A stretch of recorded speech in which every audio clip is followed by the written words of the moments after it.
ನಮಸ್ಕಾರ. ಪ್ರತಿ ಮೋಟರ್ಗೆ ಕಂಪನಿಯವರು ಒಂದು ನಿಗದಿತ ವೇಗ ಅಥವಾ ರೇಟೆಡ್ ಸ್ಪೀಡ್ ಕೊಟ್ಟಿರುತ್ತಾರೆ. ಉದಾಹರಣೆಗೆ 1500 RPM. ಆದ್ರೆ ನಮಗೆ ಮೋಟರ್ ಇದಕ್ಕಿಂತಲೂ ಹೆಚ್ಚು ವೇಗದಲ್ಲಿ ಓಡಬೇಕಾದ್ರೆ ಏನು ಮಾಡಬೇಕು? ಅದಕ್ಕಿರುವ ದಾರಿಯೇ ಇಂದಿನ ಪ್ರಯೋಗ, ಫೀಲ್ಡ್ ಕಂಟ್ರೋಲ್ ಮೆಥಡ್. ಈ ವಿಧಾನದಲ್ಲಿ ನಾವು ಮೋಟರ್ನ ಕಾಂತೀಯ ಶಕ್ತಿ ಅಂದರೆ ಫ್ಲಕ್ಸ್ ಅನ್ನು ಕಂಟ್ರೋಲ್ ಮಾಡುತ್ತೇವೆ.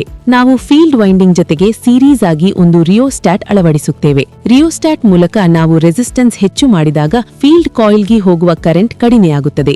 ಆಗ ಕಾಂತೀಯ ಶಕ್ತಿ ಅಥವಾ ಫ್ಲಕ್ಸ್ ವೀಕ್ ಆಗುತ್ತದೆ. ಈ ಪ್ರಯೋಗದ ಸೀಕ್ರೆಟ್ ಇಲ್ಲಿದೆ. Speed is inversely proportional to flux. ಅಂದರೆ ಮೋಟರ್ನ ಫ್ಲಕ್ಸ್ ಕಡಿಮೆಯಾದಷ್ಟು ಅದರ ಸ್ಪೀಡ್ ಜಾಸ್ತಿ ಆಗುತ್ತದೆ. ಇದನ್ನೇ ನಾವು ಫೀಲ್ಡ್ ವೀಕನಿಂಗ್ ಎನ್ನುತ್ತೇವೆ. ನೆನಪಿರಲಿ, ಮೋಟರ್ ಅನ್ನು ಅದರ ರೇಟೆಡ್ ಸ್ಪೀಡ್ಗಿಂತ ಹೆಚ್ಚು ವೇಗದಲ್ಲಿ ಓಡಿಸಲು ಮಾತ್ರ ಈ ಮೆಥಡ್ ಬಳಸುತ್ತೇವೆ. ಈಗ ನಾವು ಟ್ರೈನರ್ ಕಿಟ್ ಮೇಲೆ ಇದನ್ನು ಟೆಸ್ಟ್ ಮಾಡೋಣ. ಆದ್ರೆ ಒಂದು ದೊಡ್ಡ ಎಚ್ಚರಿಕೆ, ಮೋಟರ್ ಸ್ಟಾರ್ಟ್ ಮಾಡುವಾಗ ಫೀಲ್ಡ್ ರಿಯೋಸ್ಟ್ಯಾಟ್ ಯಾವಾಗಲೂ ಮಿನಿಮಮ್ ಪೊಸಿಷನ್ನಲ್ಲಿರಬೇಕು. ಅಪ್ಪಿತಪ್ಪಿಯೂ ಮ್ಯಾಕ್ಸಿಮಮ್ ಇಡಬೇಡಿ. ಮೋಟರ್ ಡೇಂಜರಸ್ ಸ್ಪೀಡ್ಗೆ ಹೋಗಿ ವೈಂಡಿಂಗ್ ಸುಟ್ಟು ಹೋಗಬಹುದು. ಸೇಫ್ಟಿ ಮೊದಲು. ಬನ್ನಿ ಶುರು ಮಾಡೋಣ. ಹಲೋ ಟ್ರೇಡೀಸ್, DC ಶಂಟ್ ಮೋಟ್ರ್ ಯಾವ ರೀತಿ ಸ್ಟಾರ್ಟ್ ಮಾಡೋದು, ಯಾವ ರೀತಿ ಡೈರೆಕ್ಷನ್ ಚೇಂಜ್ ಮಾಡೋದು ಅನ್ನೋ ತಿಳ್ಕೊಂಡ್ರೆ, ಈಗ DC ಶಂಟ್ ಮೋಟರನ್ನ ಯಾವ ರೀತಿ ಸ್ಪೀಡನ್ನು ಕಂಟ್ರೋಲ್ ಮಾಡ್ತಕ್ಕಂಥದ್ದು ಹೆಂಗೆ, ಇನ್ಕ್ರೀಸ್ ಮತ್ತು ಡಿಕ್ರೀಸ್ ಮಾಡ್ತಕ್ಕಂಥ, ಅಂದರೆ ಇದರಲ್ಲಿ ನಾವು ರೈಸ್ ಮಾಡ್ಬೋದೇ ಹೊರತು ಡಿಕ್ರೀಸ್ ಮಾಡಲಿಕ್ಕೆ ಆಗಲ್ಲ. ಹೀಗೆ ಸ್ಪೀಡನ್ನು ಕಂಟ್ರೋಲ್ ಮಾಡೋದು ಯಾವ ರೀತಿ ಅನ್ನತಕ್ಕಂಥದ್ದನ್ನ ತಿಳ್ಕೊಳ್ಳೋಣ ಈಗ. ಸೊ ಇದರೊಳಗಡೆ ನಾವು ಸ್ಪೀಡ್ ಕಂಟ್ರೋಲ್, DC ಶಂಟ್ ಮೋಟ್ರನ್ನ ಸ್ಪೀಡ್ ಕಂಟ್ರೋಲ್ ಮಾಡೋದು ಒಂದನೇದು ನಾವು ಫೀಲ್ಡ್ ಕಂಟ್ರೋಲ್ ಮೆಥಡನ್ನು ಯೂಸ್ ಮಾಡ್ತೀವಿ. ಈಗ ನಾವು ಮೊದಲನೇದು ಯಾವ್ದು ಯೂಸ್ ಮಾಡ್ತಾ ಇದ್ದೀವಿ, ಈಗ ಫೀಲ್ಡ್ ಕಂಟ್ರೋಲ್ ಮೆಥಡ್ ಇದೆ. ಇದರಲ್ಲಿ ಆರ್ಮೇಚರ್ ಕಂಟ್ರೋಲ್ ಮೆಥಡ್ ಇದೆ, ಆರ್ಮೇಚರ್ ಡೈವರ್ಟರ್ ಕಂಟ್ರೋಲ್ ಮೆಥಡ್ ಅಂತಿದೆ. ಸೊ ನಾನಿವಾಗ ಒಂದು ಮೆಥಡನ್ನು ಮಾಡಿ ತೋರಿಸ್ತೀನಿ. ಅದು ಫೀಲ್ಡ್ ಕಂಟ್ರೋಲ್ ಮೆಥಡ್ ಅನ್ನೋದನ್ನು ನಾನು ಯೂಸ್ ಮಾಡಿ ತೋರಿಸ್ತೀನಿ. ಗಮನಿಸಿ ವಿದ್ಯಾರ್ಥಿಗಳೇ, ನಾವಿಲ್ಲಿ ಫೀಲ್ಡ್ ಫ್ಲಕ್ಸ್ ಕಂಟ್ರೋಲ್ ವಿಧಾನ ಬಳಸುತ್ತಿದ್ದೇವೆ. ನೆನ್ಪಿಡಿ, DC ಮೋಟಾರ್ನ ವೇಗವು n ಅದರ ಫ್ಲಕ್ಸ್ಗೆ ವಿಲೋಮಾನುಪಾತದಲ್ಲಿ ಇರುತ್ತದೆ. ಅಂದರೆ ಫೀಲ್ಡ್ ಕರೆಂಟ್ ಕಡಿಮೆ ಮಾಡಿ ಫ್ಲಕ್ಸ್ ವೀಕ್ ಮಾಡಿದರೆ ಮೋಟಾರ್ನ ವೇಗ ಹೆಚ್ಚಾಗುತ್ತದೆ. ಹೆಂಗೆ ಮಾಡೋದು ಅನ್ನೋದನ್ನ ಮಾಡೋಣ. ಈಗ ಅದೇ ಸರ್ಕ್ಯೂಟ್ ಡಯಾಗ್ರಾಮ್ ನಿಮಗೆ ಬರ್ಸಿದ್ದೀನಿ. ಸೊ ಅದೇ ಥರ ಇಲ್ಲಿ ಮಾಡಿ, ನಮ್ಗೆ ಏನೇನು ಮೆಟೀರಿಯಲ್ಸ್ ರಿಕ್ವೈರ್ಡ್ ಬೇಕು, ಅದಕ್ಕೆ ಒಂದು DC shunt motor panel board ಬೇಕು. ಆ ಪ್ಯಾನಲ್ ಬೋರ್ಡು ನಮ್ಮ ಹತ್ರ ಆಲ್ರೆಡಿ ಇದೆ. ಮತ್ತು DC shunt motor with mechanical loading arrangement ಇರೋದು ಕೂಡ ಇಲ್ಲಿದೆ. ಓಕೆನಾ? ಸೊ ಈಗ ಇದರೊಳಗಡೆ ನಮಗೆ ನಮಗೆ ಬೇಕಾದಂಥ ಏನು ಮೆಟೀರಿಯಲ್ಸ್ ರಿಕ್ವೈರ್ಡ್ ಇಂಡಿವಿಜುವಲಾಗಿ ಒಂದೊಂದೇ ಬರ್ಸಿದ್ದೀವೋ ಅದನ್ನೆಲ್ಲ ಇಲ್ಲಿ ಆಲ್ರೆಡಿ ಪ್ಲೇಸ್ ಆಗಿದೆ. ಸೊ ಅವು ಏನೇನು ಮಾಡುತ್ತೆ, ಅದರಿಂದ ಉಪಯೋಗ ಏನೇನು ಅನ್ನೋದು ಒಂದೊಂದೇ ತಿಳ್ಕೊಳ್ಳೋಣ. ಮೊದಲನೇದಾಗಿ DC output voltage, DC supply voltage ನಮಗಿಲ್ಲಿ ಸಿಗುತ್ತೆ. 220 volts DC ಸಪ್ಲೈ ವೋಲ್ಟೇಜು. ಮತ್ತು 3 point ಸ್ಟಾರ್ಟರ್ ಇದೆ ಮೋಟ್ರನ್ನ ಸ್ಟಾರ್ಟ್ ಮಾಡಲಿಕ್ಕೆ. ಯಾಕಪ್ಪ ಅಂದರೆ ಟು ಅವಾಯ್ಡ್ ದ ಸ್ಟಾರ್ಟಿಂಗ್ ಕರೆಂಟನ್ನು ಅವಾಯ್ಡ್ ಮಾಡಲಿಕ್ಕೆ.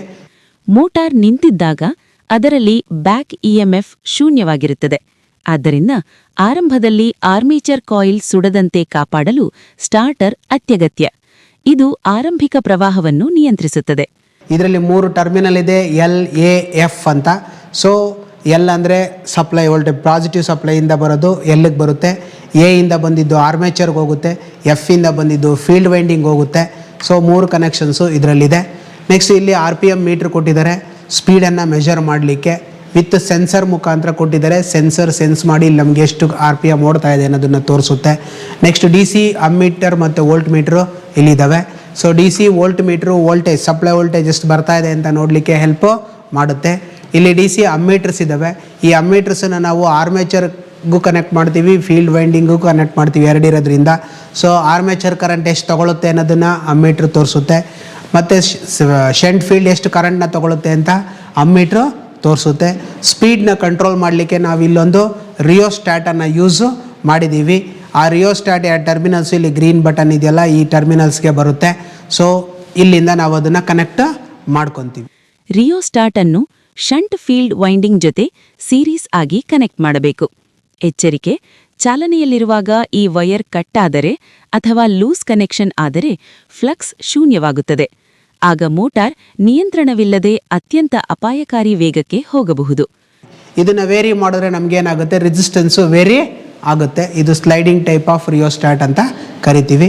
ಸೊ ಇದಿಷ್ಟು ಕೂಡ ನಿಮಗೆ ಮೆಟೀರಿಯಲ್ಸ್ ರಿಕ್ವೈರ್ಡಲ್ಲಿ ಬರ್ಸಿರೋದು ಅಷ್ಟು ಮೆಟೀರಿಯಲ್ಸು ಇದರೊಳಗಡೆ ನಮ್ಮ ಪ್ಯಾನಲ್ ಬೋರ್ಡ್ ಒಳಗಡೆ ಇಲ್ಲಿ ಇದೆ. ಇದೇ ಪ್ಯಾನಲ್ ಬೋರ್ಡಲ್ಲಿ ನಾವು ಆ ಸರ್ಕ್ಯೂಟನ್ನು ಕ್ಲೀನಾಗಿ ಮಾಡಿ ಯಾವ ರೀತಿ ಸ್ಪೀಡ್ನ ಕಂಟ್ರೋಲ್ ಮಾಡೋದು ಅಂತಕ್ಕಂಥದ್ದನ್ನ ನೋಡೋಣ ಈಗ. So according to the circuit diagram, ಈಗ ನಾವು ಕೊಟ್ಟಿದ್ದೀವಿ ಆ ಸರ್ಕ್ಯೂಟ್ ಡಯಾಗ್ರಾಮು, ಅದ್ರ ಪ್ರಕಾರ ನಾವು ಕನೆಕ್ಷನ್ಸನ್ನು ಮಾಡೋಣ. ಸೊ ಪ್ಲಸ್ಸಿಂದ ಬಂದಿದ್ದು 3 ಪಾಯಿಂಟ್ ಸ್ಟಾರ್ಟರ್ ಎಲ್ಲಿಗೆ ಬಂತು. ನೆಕ್ಸ್ಟು 3 ಪಾಯಿಂಟ್ ಸ್ಟಾರ್ಟರಿಂದ ಎ ಇಂದ ಬಂದಿದ್ದು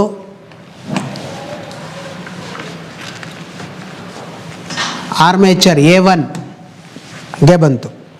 ಆರ್ಮೇಚರ್ A2 ಇಂದ ಬಂದಿದ್ದು ಡೈರೆಕ್ಟಾಗಿ negative of the supply DC ಸಪ್ಲೈಗೆ ಬಂತು. ಸೊ ಅಲ್ಲಿಗೆ ಒಂದು ಸರ್ಕ್ಯೂಟು ಕಂಪ್ಲೀಟ್ ಆಯಿತು. ನೆಕ್ಸ್ಟು ಎಫ್ ಇಂದ ಬಂದಿದ್ದು ಒಂದು ಅಮ್ಮೀಟ್ರಿಗೆ ಬಂತು, ಅಮ್ಮೀಟ್ರ್ ಪ್ಲಸ್. ಅಮ್ಮೀಟ್ರ್ ಮೈನಸ್ಸಿಂದ ಬಂದಿದ್ದು ರಿಯೋಸ್ಟ್ಯಾಟ್ಗೆ ಹೋಗುತ್ತೆ. ಅಮ್ಮೀಟ್ರ್ ಮೈನಸ್ಸಿಂದ ಬಂದಿದ್ದು ಎಲ್ಲೋಯ್ತು, ರಿಯೋಸ್ಟ್ಯಾಟ್ಗೆ ಹೋಗುತ್ತೆ.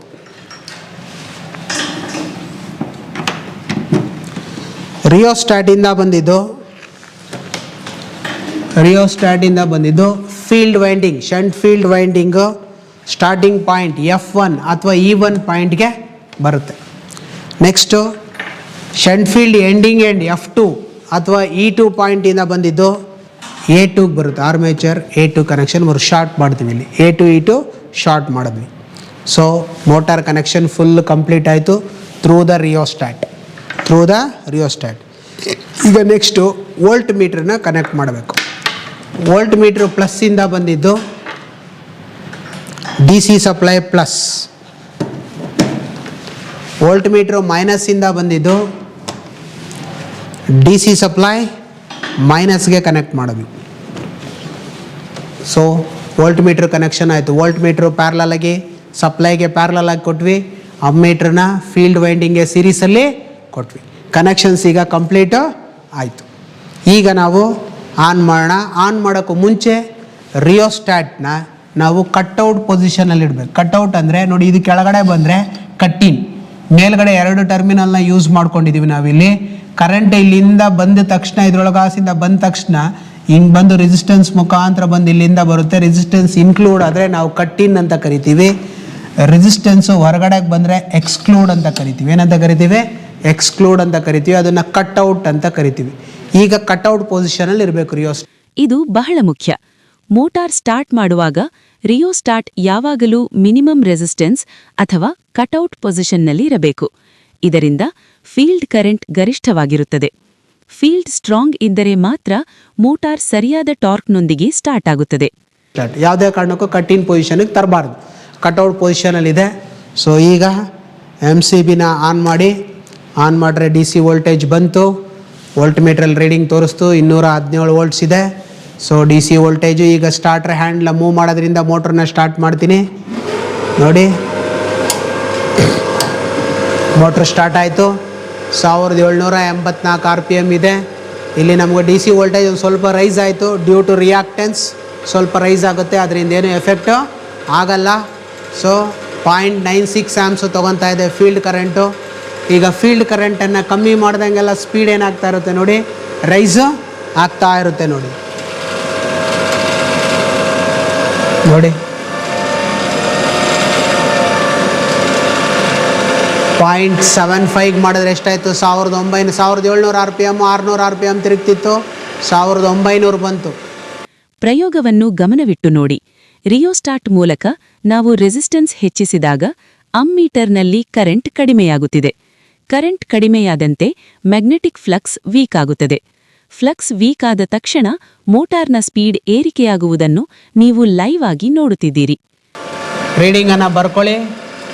ಸೊ ನೋಡಿ, 0.69 ಆ್ಯಂಪ್ಸ್ ಬಂದರೆ 1972 RPMಗೆ ಹೋಯ್ತು.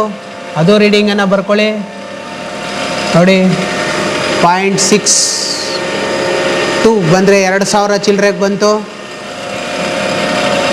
0.6ಗೆ ಬಂದರೆ 5958ಗೆ ಬಂದರೆ 2057. ಸ್ಪೀಡ್ ರೈಸ್ ಆಗ್ತದೆ. ನಿಮಗೆ ಕಿವಿಗೆ ಆ ಸೌಂಡೇ ಗೊತ್ತಾಗ್ತಾ ಇರುತ್ತೆ ಸ್ಪೀಡ್ ರೈಸ್ ಆಗ್ತಾ ಇದೆ ಅನ್ನೋದು. ಯಾಕೆ ಅಂದರೆ ಕರೆಂಟ್ ರೈಸ್ ಆದರೆ ಕಮ್ಮಿ ಆಗ್ತಾ ಹೋದರೆ ಟಾರ್ಕ್ ಪ್ರೊಡ್ಯೂಸ್ ಆಗೋದು ಕಮ್ಮಿ ಆಗುತ್ತೆ, ಸ್ಪೀಡು ಹೆವಿ ಆಗುತ್ತೆ. ಸೊ ನೋಡಿ, ಯಾಕೆ ಅಂದರೆ ಲಾಸಸ್ ಕಮ್ಮಿ ಇರುತ್ತೆ ಅವಾಗ. ಸೊ ನೋಡಿ, ಅಪ್ ಟು 2177 RPMಗೆ ಹೋಯ್ತು. ಸ್ಪೀಡ್ನ ಯಾವ ರೀತಿ ಇನ್ಕ್ರೀಸ್ ಮಾಡಿದ್ವಿ ನೋಡಿದ್ರಾ? ಸೊ ನಮಗೆ ಮೋಟ್ರ್ ವೈಬ್ರೇಷನ್ ಜಾಸ್ತಿ ಆಗ್ಬಿಡುತ್ತೆ ಸ್ಪೀಡ್ ಜಾಸ್ತಿ ಆದಾಗ. ಸ್ಟ್ರಿಕ್ಟ್ ವಾರ್ನಿಂಗ್: ಮೋಟಾರನ್ನು ಅದರ ರೇಟೆಡ್ ಸ್ಪೀಡ್ಗಿಂತ ಅತಿಯಾಗಿ ಓಡಿಸಬೇಡಿ. ಅತಿಯಾದ ವೇಗದಿಂದ ಸೆಂಟ್ರಿಫ್ಯೂಗಲ್ ಫೋರ್ಸ್ ಹೆಚ್ಚಾಗಿ ಆರ್ಮೇಚರ್ ವೈಂಡಿಂಗ್ ಕಿತ್ತು ಬರುವ ಅಥವಾ ಬೇರಿಂಗ್ ಹಾಳಾಗುವ ಸಾಧ್ಯತೆ ಇರುತ್ತದೆ. ಸುರಕ್ಷತೆ ಎಲ್ಲಕ್ಕಿಂತ ಮೋಟ್ರ್ ಮುಖ್ಯ. ಮೂವ್ಮೆಂಟ್ ಆಗಿ ಶುರುವಾಗುತ್ತೆ. ಸೊ ನೀವು 0.9 ಇಂದ 0.6 0.65 ಒಳಗಡೆನೆ ರೀಡಿಂಗನ್ನು ತೊಗೊಬೇಕು. ಗೊತ್ತಾಯ್ತಾ? ಸೊ ಮತ್ತೆ ರಿಯೋಸ್ಟಾಟ್ನ ಕಟ್ಔಟ್ ಮಾಡಿ ನಾರ್ಮಲ್ ಸ್ಪೀಡಿಗೆ ಬರುತ್ತೆ. ಸೊ MCBನ ಆಫ್ ಮಾಡಿ ಸ್ಟಾರ್ಟರ್ ಆಟೋಮೆಟಿಕ್ಕಾಗಿ ವಾಪಸ್ಸು ಬರುತ್ತೆ, ಮೋಟ್ರ್ ಆಫ್ ಆಗುತ್ತೆ. ಸೊ ಅಲ್ಲಿಗೆ ನಿಮಗೆ ಮೋಟ್ರ್ ಸ್ಪೀಡ್ ಕಂಟ್ರೋಲ್ ಯಾವ ರೀತಿ ಮಾಡೋದು ಅನ್ನೋದು ಗೊತ್ತಾಯ್ತಲ್ವ ಹೇಗಿದು. ಇದನ್ನು ನೀವು ಮಾಡಿ ಆ ರೀಡಿಂಗನ್ನು ಎಂಟ್ರಿ ಮಾಡಿ ತೋರಿಸ್ಬೇಕು.